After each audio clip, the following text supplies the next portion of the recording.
이 시간 다 같이 일어나셔서 오늘 우리에게 주신 말씀을 우리 함께 읽도록 하겠습니다. 오늘 주신 말씀은 여호수아 6장 15절에서 21절까지 말씀입니다. 이 말씀 통해서 살아계신 하나님의 음성을 다 함께 들을 수 있길 바랍니다. 15절부터 함께 말씀을 읽도록 하겠습니다. 일곱째 날 새벽에 그들이 일찍 일어나서 전과 같은 방식으로 그 성을 7번 도니 그 성을 7번 돌기는 그날뿐이었더라. 7번째에는 제사장들이 나팔을 불 때에 여호수아가 백성에게 이르되 외치라, 여호와께서 너에게 이 성을 주셨느니라. 이 성과 그 가운데 있는 모든 것은 여호와께 온전히 바치되 기생 라합과 그 집에 동거하는 자는 모두 살려주라. 이는 우리가 보낸 사자들을 숨겼음이라. 너희는 온전히 바치고 그 바친 것 중에서 어떤 것이든지 취하여 너희가 이스라엘 진영으로 바치는 것이 되게 하여 고통을 당하게 되지 아니하도록 오직 너희는 그 바친 물건에 손대지 말라. 은금과 동철 기구들은 다 여호와께 구별될 것이니 그것을 여호와의 곳간에 드릴지니라 아니라. 이에 백성은 외치고 제사장들은 나팔을 불매 백성이 나팔 소리를 들을 때에 크게 소리질러 외치니 성벽이 무너져 내린지라. 백성이 각기 앞으로 나아가 그 성에 들어가서 그 성을 점령하고 그 성 안에 있는 모든 것을 온전히 바치되 남녀노소와 소와 양과 나귀를 칼날로 멸하니라. 아멘. 네, 그 자리에 앉으시기 바랍니다. 가슴에 손을 들고 제가 하는 기도 따라하겠습니다. 하나님은 나를 사랑하십니다. 나는 그 사랑 안에 있습니다. 나는 하나님의 형상입니다. 나는 하나님의 꿈입니다. 그렇게 살아갈 것입니다. 아멘. 네, 감사합니다. 최근에 읽고 있는 책이 사장들을 가르치는 김승호 씨의 사장학개론이라고 하는 책을 읽고 있습니다. 이해관계를 중심으로 하는 회사에 관계된 책인데 인간에 대한 깊은 이해와 통찰이 그 가운데 있다라는 것을 보게 됩니다. 그 중에 이런 이야기를 합니다. 회사가 크든 작든 반드시 지켜야 될 불변의 가치 3가지가 있다라고 하는 이야기를 합니다. 첫 번째는 무엇이냐? 감사하는 마음이라고 말합니다. 사업을 시작할 수 있는 것도 또 회사가 커지는 것도 주어지는 모든 것에 대한 감사하는 마음이 있어야 된다라고 말합니다. 두 번째는 정직이라고 말합니다. 참 재미있는 이야기를 하는데 우리는 사업을 하기 위해 태어난 것이 아니라 사업을 통해 삶을 나타내려 하는 것이다 라고 말합니다. 정직하지 않은 행동을 하면 행복하지 않게 되기 때문에 어떠한 손실을 감수하더라도 정직할 때 환산할 수 없는 자산을 갖게 된다라고 하는 이야기를 합니다. 세 번째는 시간 약속 지키기라고 말합니다.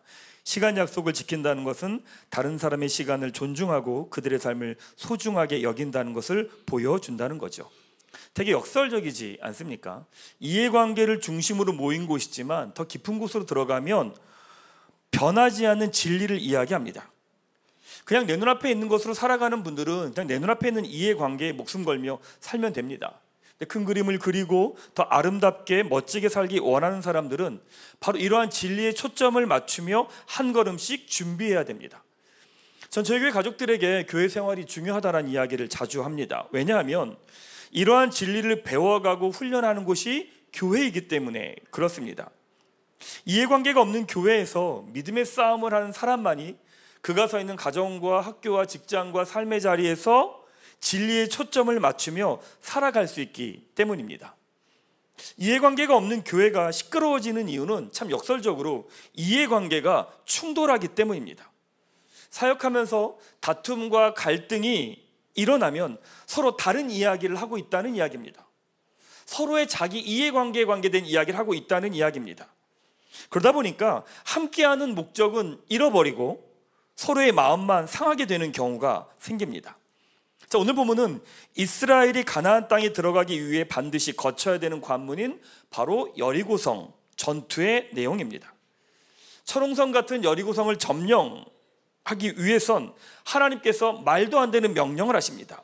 아무 소리를 내지 말고 하루에 한 번씩 6번을 돌라고 이야기하십니다. 그리고 7번째에 돌면서 소리를 지르면 무너질 거라고 말합니다. 말도 안 되는 명령이죠. 근데 여기에 더 말도 안 되는 명령을 하십니다. 18절 말씀을 한번 같이 읽도록 하겠습니다. 너희는 온전히 바치고 그 바친 것 중에서 어떤 것이든지 취하여 너희가 이스라엘 진영으로 바치는 것이 되게 하여 고통을 당하게 되지 아니하도록 오직 너희는 그 바친 물건에 손대지 말라. 전쟁의 기쁨은 어디 있나요? 전리품에 있습니다. 전쟁의 기쁨은요, 빼앗는 것에 있습니다. 전쟁의 기쁨은 남의 걸 내 것으로 만드는 것에 있습니다. 그런데 하나님은 여리고 전투에서 어떤 것도 챙기지 말라고 말씀하십니다. 왜 그러실까? 아니, 전리품을 챙겨야 앞으로 전쟁을 더 잘할 수 있지 않을까요? 근데 하나님은 아무것도 챙기지 말라고 말합니다. 왜 그런 명령하셨을까? 자, 오늘은 목적에 관한 말씀을 좀 나누려고 합니다. 오늘은 그 무엇도 목적보다 앞서지 않게 하라 라고 하는 제목 가지고 두 가지 메시지 나누겠습니다. 첫 번째 주신 메시지는요, 정체성에 맞는 행동이 순종이라는 거예요. 순종은 무엇이냐? 정체성에 맞는 행동을 하는 게 순종입니다. 여호수아서는 창세기부터 시작된 하나님의 나라 이야기의 연장선상 안에 있습니다. 하나님 나라를 다시 회복하기 위해서 아브라함을 부르시죠. 부르시고 땅과 민족과 축복의 통로라고 하는 약속을 주십니다. 아브라함과 이삭과 야곱을 통해 그 약속이 전해지죠. 요셉 때문에 이집트로 오게 됩니다. 거기서 430년의 시간을 보내면서 민족이라고 하는 약속이 이루어집니다. 땅의 약속을 받기 위해서 이집트에서 나오게 되죠. 나오면서 시내산에서 하나님과 이스라엘 백성이 약속을 합니다. 내가 너에게 하는 명령이 있는데 그 명령을 지키면 너희들과 나와의 관계가 언약의 관계가 맺어진다라고 하는 약속을 합니다. 출애굽기 19장 3절에서 6절 말씀 같이 한번 읽도록 하겠습니다. 시작.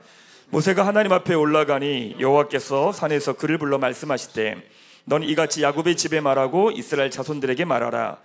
내가 애굽 사람에게 이렇게 행하였음과 내가 어떻게 독수리 날개로 너희를 업어 내게로 인도하였음을 너희가 보았느니라.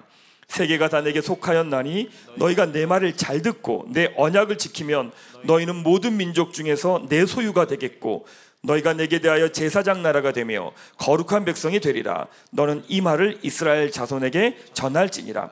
이스라엘이 하나님과 언약을 맺으면서 이스라엘의 정체성이 규정이 됩니다. 하나님의 소유요, 제사장 나라요, 거룩한 백성이라고 하는 정체성입니다. 이것이 이스라엘의 정체성이고 이 정체성을 가진 이스라엘이 해야 될 것이 무엇이냐? 바로 말씀에 순종하는 것입니다. 그러기에 이스라엘이 가나안 땅으로 온 거고요, 가나안 땅에서 전쟁을 하고 있는 것입니다. 또한 여리고성에서 이 말도 안 되는 전쟁을 하고 있는 이유가 바로 여기에 있습니다. 놀라운 건 이 말도 안 되는 것을 하는 행동이 하나님 앞에서는 옳다는 겁니다. 왜요? 이게 이스라엘의 정체성이기 때문입니다. 정체성이 방향을 결정합니다. 정체성이 어떤 행동을 해야 될지를 결정합니다. 우리 삶으로 돌아봅시다. 우리가 서 있는 삶의 자리에서 제일 중요한 건 뭐냐? 정체성입니다. 내가 누구인가입니다. 정체성이 정리되지 않으면 내가 무엇을 하더라도요, 늘 불안합니다. 내가 어떤 선택과 결정을 하더라고요, 확신이 없습니다. 내가 이 길을 가야겠다 결정했다가도 아닌가? 잘못 갔나? 돌아가야 되나? 이 고민들을 하게 됩니다. 내가 누구인지 사람들이 말해줄 수 있지만 그것은 진리가 아닙니다. 왜요? 다 변하니까. 어느 조직에서나 일을 잘하는 사람의 특징이 있습니다. 그게 뭐냐? 정체성이 선명합니다. 내가 있는 곳에서 나의 정체성이 무엇인지 명확하기에 거기에 맞는 일을 잘합니다. 회사에서 내 직책이 뭔지 아는 사람은 거기에 맞는 일을, 직책에 맞는 일을 잘합니다. 열심히 이렇게 사회생활해요. 시간이 지나요. 그러면 공허해지고 허무해집니다. 왠지 아십니까? 정체성이 변하기 때문에 그렇습니다. 퇴직하고요, 그 일을 그만두고요, 그 관계가 끝나면 삶이 무너져 버립니다. 왜요? 내 정체성이 사라져 버렸기 때문입니다. 여러분, 하나님을 믿는다는 것은 내 정체성이 규정된다는 겁니다. 하나님 앞에서 내가 어떤 존재인지가 변하지 않는 정체성이 만들어진다는 겁니다. 내가 살아도 죽어도, 내가 건강해도 건강하지 않아도, 내가 이 회사를 다녀도 다니지 않아도, 내가 다른 사람들과 함께 있든 혼자 있든 변하지 않는 나의 정체성이 만들어집니다. 이스라엘처럼 나는 하나님의 소유요, 제사장 나라요, 거룩한 백성이라고 하는 정체성이 만들어집니다. 자, 여러분, 가슴에 손을 대고 다시 한번 고백해 봅시다. 나는 하나님의 소유입니다. 나는 제사장입니다. 나는 거룩한 백성입니다. 맞습니다. 이게 정체성입니다. 자, 옆에 사람에게 한번 얘기해 주시죠. 정신 차리라고. 자, 당신은 하나님의 소유입니다. 시작. 당신은 제사장입니다. 당신은 거룩한 백성입니다. 그렇죠. 이러한 정체성이 우리 삶의 방향을 결정해요. 그 삶의 방향을 향해 구체적으로 행동이 드러나겠죠. 그게 순종입니다. 우리는 순종되게 불편합니다. 순종 그러면 사람들 되게 불편해합니다. 하고 싶지 않은 걸 억지로 해야 된다고 생각해요. 근데 정체성에 맞는 행동을 하는 것이 순종입니다. 부모가 부모의 정체성에 맞는 행동을 하는 것, 남편이 남편의 정체성에 맞는 행동을 하는 것, 아내가 아내의 정체성에 맞는 행동을 하는 것, 자녀가 자녀의 정체성에 맞는 행동을 하는 것, 그것이 순종입니다. 직장에서 내가 서 있는 그 자리에서 나의 역할을 감당하는 것, 그것이 바로 순종입니다. 다르게 말하면 순종이 어려운 이유는 정체성이 명확하지 않다는 이야기입니다. 종종 어떤 선택과 결정을 합니다. 근데 마음이 되게 불편합니다. 왜 그럴까? 정체성에 맞지 않는 선택과 결정을 했기 때문입니다. 내 머리로는 계속 괜찮다고 합리화해. 괜찮아. 그럴 수 있지. 그런 거야. 당연한 거야. 내 머리로는 계속 합리화합니다. 근데 불안합니다. 불편합니다. 왠지 아십니까? 성령께서 계속 아니라고 말씀하시는 거예요. 여러분 안에, 우리 안에 성령님이 계심을 믿으시기 바랍니다. 성령님이 계십니다. 그래서 우리의 삶의 걸음에 대해서 성령님이 계속 말씀하십니다. 신앙이 성장해 갈수록 나타나는 게 뭐냐면 민감함입니다. 나의 정체성과 관계없는 행동과 선택과 결정을 하면 성령께서 계속 불편하게 하십니다. 그거 아니야. 그렇게 가면 안 돼. 그렇게 말하면 안 돼. 그렇게 행동하면 안 돼. 계속 이야기하십니다. 근데 내 머리는 아니야. 괜찮아. 그렇게 해도 돼. 내 머리는 계속 합리화해요. 성령께서 아니라고 계속 말씀하면서 불편하게 하십니다. 사랑하는 여러분, 지금 여러분이 여러분의 삶의 자리에서 내리는 선택과 결정이 하나님의 소유로, 제사장으로, 하나님의 거룩한 백성에 합당합니까? 여러분이 지금 결정하려고 하는 것, 여러분이 선택하려고 하는 것, 여러분이 마음먹은 것, 그게 여러분의 정체성에 맞습니까? 하나님의 소유로, 제사장 나라로, 거룩한 백성으로 거기에 맞는 삶을 가정과 학교와 교회와 삶의 자리에서 살아가는 거예요. 사랑하는 여러분, 여러분의 정체성에 맞는 행동을 하십시오. 정체성에 맞는 결정을 하십시오. 하나님의 소유로, 제사장으로, 거룩한 백성으로 거기에 합당한 길과 걸음을 걸어가는 여러분 되시기를 주님의 이름으로 축원합니다. 주신 두 번째 메시지는요, 이 오늘 본문에서 승리 외에 다른 것은 챙기지 말라는 겁니다. 하나님께서 이스라엘 백성들에게 어떤 명령을 하시느냐? 18절 말씀입니다. 전쟁 가운데서 너희가 그 어떤 것도 취하지 말라고 말씀하십니다. 모든 생명을 다 죽이라고 말씀합니다. 전리품은 그 어떤 것도 너의 것이 되게 하지 말라고 말씀하십니다. 왜냐하면 이건 단순한 약탈 전쟁이 아니라 영적 전쟁이기 때문에 그렇습니다. 이스라엘이 가나안 땅을 정복하는 건 그냥 정복 전쟁이 아니라 가나안의 죄에 대해서 하나님께서 심판하시는 전쟁입니다. 그렇게 전쟁할 때 하나님께서 이스라엘에게 거룩을 요구하시는 거예요. 주어진 승리 외에 그 어떤 것도 취하지 말라고 말씀하시는 겁니다. 이게 가나안 전쟁의 본질을 보여줍니다. 근데 만약에 이 본질을 놓쳐버리는 순간 다른 정복 전쟁과 다른 게 없어집니다. 우리 삶으로 돌아봅시다. 승리를 위해 나아가면서 여러분의 삶의 자리에서 어떤 목표를 향해 나아가면서 우리 안에 욕심이 생깁니다.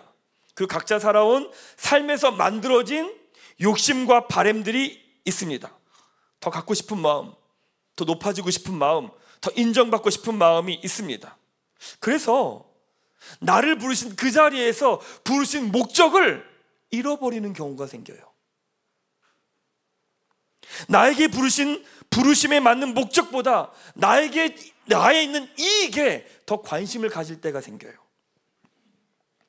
제가 예전에 사역할 때 이스라엘이라는 곳에서 어떤 큰 행사를 진행하는 일이 있었습니다.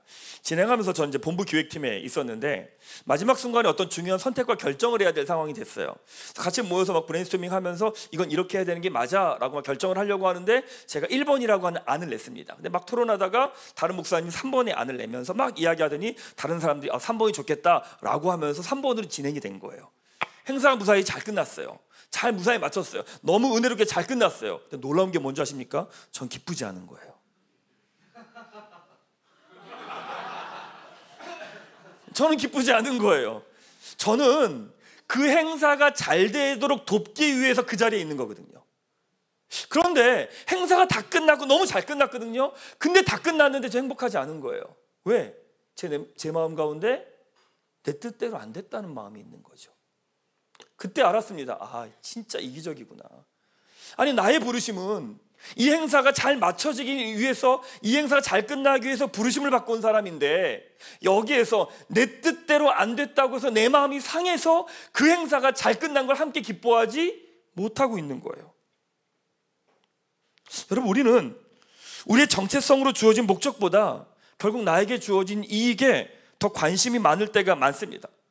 예를 들면 회사에서 프로젝트가 함께 진행됩니다. 나도 열심히 했고 다른 사람도 열심히 했습니다. 나도 최선을 다했고 노력을 했습니다. 잘 마무리되었어요. 그럼 된 거 아닌가요?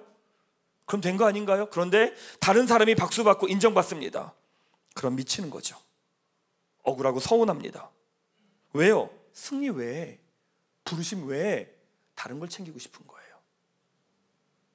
하나님께서 주신 목적보다 다른 것이 더 중요한 거예요. 다른 예로 우리 교회 새가족부 있잖아요. 우리 교회 새가족부 너무 지금 잘해주고 계세요. 예를 그냥 새가족부로 들게요. 새가족부의 본질은 뭐예요? 교회 새가족이 오면 우리 교회에서 잘 정착해서 우리 교회에서 신앙생활 잘할 수 있도록 돕는 것, 그게 정체성이고 부르심입니다. 근데 그것을 향해 갈 때 서로 마음이 상할 수 있어요.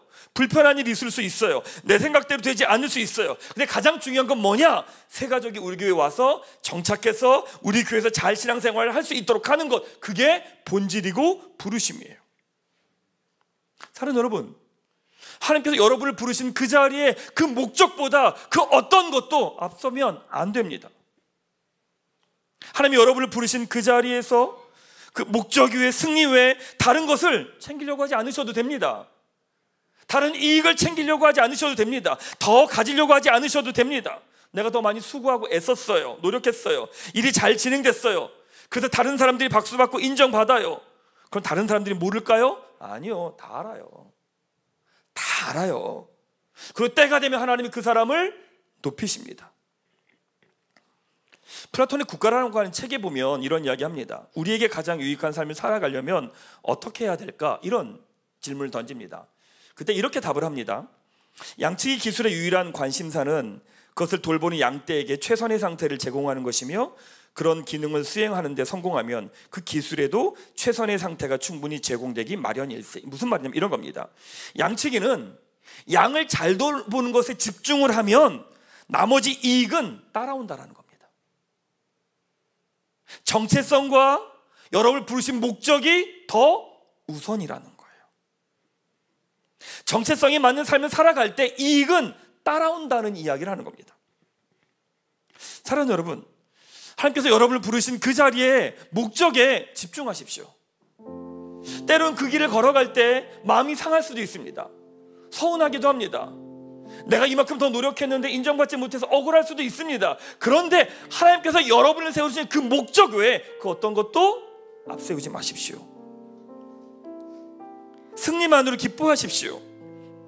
승리로 인해 주어진 이익들은 그냥 다른 사람들에게 나누시면 됩니다. 오히려 앞으로 나아가지 말고 한 걸음 뒤로 서십시오. 다른 이들을 향해 박수 쳐주는 자리에 서십시오.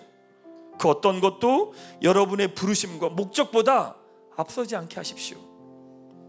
여러분이 서 있는 바로 그 자리에서 하나님이 부르신 그 목적이 더 선명하게 드러나는 여러분 되시기를 주님의 이름으로 축원합니다. 말씀을 좀 마무리하겠습니다. 성경에 보면 예수님께서 이 땅에 다시 오시는 날 맨 마지막에 요한계시록 19장에서 어린 양의 혼인잔치 말씀이 나옵니다. 19장 1절 말씀 같이 한번 읽겠습니다. 시작. 내가 들으니 하늘에 허다한 무리의 큰 음성 같은 것이 있어 이르되 할렐루야, 구원과 영광과 능력이 우리 하나님께 있도다. 다 같이 모여서 다시 오신 예수님을 향해서 함께 기뻐하며 감격하며 축하하며 축복하며 축제를 벌인다는 거예요. 그게 어린 양의 혼인잔치입니다. 주님 다시 오실 때 그 일이 있을 거라는 거예요.